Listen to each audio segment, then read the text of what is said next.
తిరుపతి జిల్లా శ్రీకాళహస్తి నియోజకవర్గం స్వర్ణాంధ్ర స్వచ్ఛాంధ్ర కార్యక్రమంలో భాగంగా శ్రీకాళహస్తి గ్రంథాలయం నందు విద్యార్థులచే స్వర్ణాంధ్ర స్వచ్ఛాంధ్ర ప్రతిజ్ఞను చేయించిన ఉమ్మడి చిత్తూరు జిల్లా గ్రంథాలయ చైర్మన్ రెడ్డివారి గురువారెడ్డి.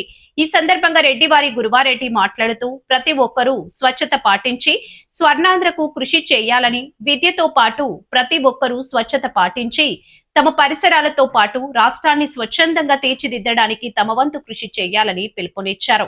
ఈ సందర్భంగా విద్యార్థుల చేత స్వచ్ఛతపై ప్రతిజ్ఞ చేయించామని, విద్యార్థులతో పాటు ప్రజలు కూడా తమ పరిసర ప్రాంతాలను పరిశుభ్రంగా ఉంచే విధంగా కార్యాచరణ చేపట్టాలన్నారు. రాష్ట్రంలో జరిగే స్వర్ణాంధ్ర స్వచ్ఛాంధ్ర కార్యక్రమాల్లో ఏపీ సీఎం నారా చంద్రబాబు నాయుడు, మంత్రి నారా లోకేష్, ఉప ముఖ్యమంత్రి పవన్ కళ్యాణ్ మరియు ప్రజా ప్రతినిధులు వారి పరిధిలో ఈ కార్యక్రమంలో పాల్గొని పరిసర ప్రాంతాలను పరిశుభ్రం చేస్తున్నారని, వారితో పాటు ప్రజలు కూడా స్వర్ణాంధ్ర స్వచ్ఛాంధ్ర కార్యక్రమంలో భాగస్వాములై రాష్ట్రాన్ని పరిశుభ్ర రాష్ట్రంగా తీర్చిదిద్దేందుకు కార్యాచరణ చేపట్టాలన్నారు. అవగాహన కల్పించి దిశగా ప్రయత్నిస్తానని, భవిష్యత్తు తరాలకు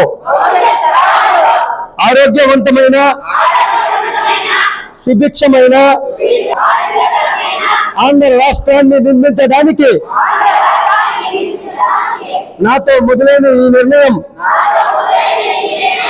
ద్వారా నా యొక్క స్వర్ణాంధ్ర స్వచ్ఛాంధ్ర గా తీర్చిదిద్దేటట్టు నా వంతు కృషి చేస్తానని ప్రమాణము చేస్తున్నాను. జై హింద్, జై జన్మభూమి. అందరికీ నమస్కారం. స్వచ్ఛాంధ్ర స్వర్ణాంధ్ర అనే కార్యక్రమంలో భాగంగా గౌరవ కూటమి ప్రభుత్వం మాన్యశ్రీ ముఖ్యమంత్రి వర్యులు నారా చంద్రబాబు గారి నాయకత్వంలో మరి ప్రభుత్వం వచ్చిన రోజు నుంచే ఈ యొక్క స్వర్ణాంధ్ర స్వచ్ఛాంధ్ర కార్యక్రమాన్ని తీసుకొచ్చి ఒక ప్రజల్లో అవగాహన కల్పించి ఒక ప్రభుత్వ కార్యక్రమంగా తీసుకొచ్చి వారే ప్రతి కార్యక్రమంలో కూడా ఏదో ఒక నియోజకవర్గంలో పాల్గొని ప్రజల్లో చైతన్యం తీసుకొచ్చి విద్యార్థి దశ నుంచే అవగాహన కల్పించి ఈ యొక్క స్వచ్ఛాంధ్రం మీద ముందుకు తీసుకుపోవడం మనం అంతా చూస్తా ఉన్నాం. దాంట్లో భాగంగా ఈరోజు శ్రీకాళహస్తిలోని ప్రథమ శ్రేణి గ్రంథాలయంలో విద్యార్థులు, ఉపాధ్యాయులు, గ్రంథాలయ సిబ్బందితో కలిసి ఈరోజు యొక్క స్వర్ణాంధ్ర స్వచ్ఛాంధ్ర కార్యక్రమాన్ని నిర్వహిస్తూ ప్రతిజ్ఞ చేయడం జరిగింది. మరి మీకు తెలుసు, గతంలో కూడా జన్మభూమి అనే కార్యక్రమాన్ని ఆ యొక్క చంద్రబాబు నాయుడు గారు ముఖ్యమంత్రిగా ఉన్న సమయంలో ఉమ్మడి రాష్ట్రంలో కూడా తీసుకొచ్చి జన్మభూమి స్ఫూర్తితో ఎన్నో అభివృద్ధి సంక్షేమ కార్యక్రమాలను తీసుకురావడం జరిగింది. నిరంతరం కూడా ప్రజల్లో చైతన్యం తీసుకొచ్చి ముందుకు తీసుకుపోయేటటువంటి ఆలోచన కలిగినటువంటి ప్రభుత్వం కూటమి ప్రభుత్వం నారా చంద్రబాబు నాయకత్వంలోని ప్రభుత్వం ఈ సందర్భంగా తెలియపరుస్తా ఉన్నాం. అదేవిధంగా విద్యార్థులు కూడా ఈ యొక్క సంకల్పాన్ని తీసుకొని తోటి వారికి కూడా తెలియపరిచి ఇదే విధంగా పరిసరాలను పరిశుభ్రత పాటిస్తూ ఆనందమయమైనటువంటి ఆరోగ్యవంతమైనటువంటి రాష్ట్ర పునర్నిర్మాణానికి మీరంతా కూడా ఆ యొక్క మార్గదర్శకులుగా ఉండి బాటలు వేయాలని ఈ సందర్భంగా విజ్ఞప్తి చేస్తా ఉన్నాను. అదేవిధంగా నిరంతరం కూడా పరిసరాలను పరిశుభ్రంగా ఉంచుకుంటే మన ఆరోగ్యాలు బాగుంటాయి. ఆరోగ్యాలు బాగుంటే మన యొక్క జీవితాల్లో వెలుగుంటుంది.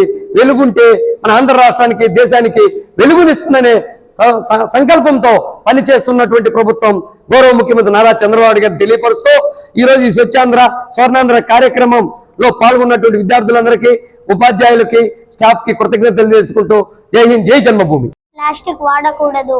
ఎందుకంటే మనం ఒకసారి ప్లాస్టిక్ ని వాడి పారేసిన తరువాత అది కొన్ని వందల ఏళ్ళు నీటిలో, నేలలో అలాగే మిగిలిపోతుంది.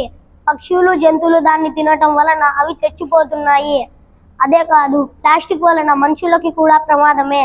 ఎందుకంటే మనం తీసుకునే ఆహారం, నీరుతో పాటు ప్లాస్టిక్ లోని సూక్ష్మ క్రిములు మన కడుపులోకి వెళ్ళడం వలన అది నిదానంగా మన ఆరోగ్యాన్ని దెబ్బతీస్తుంది. మనం తీసుకునే నీరు, ఆహారంతో పాటు ఆ సూక్ష్మ ప్లాస్టిక్ మన శరీరంలోకి చేరి క్యాన్సర్ రావడానికి కారణం అవుతుంది. సో ప్లాస్టిక్ వాడడాన్ని ఆపుతాం, పర్యావరణాన్ని కాపాడుతాం.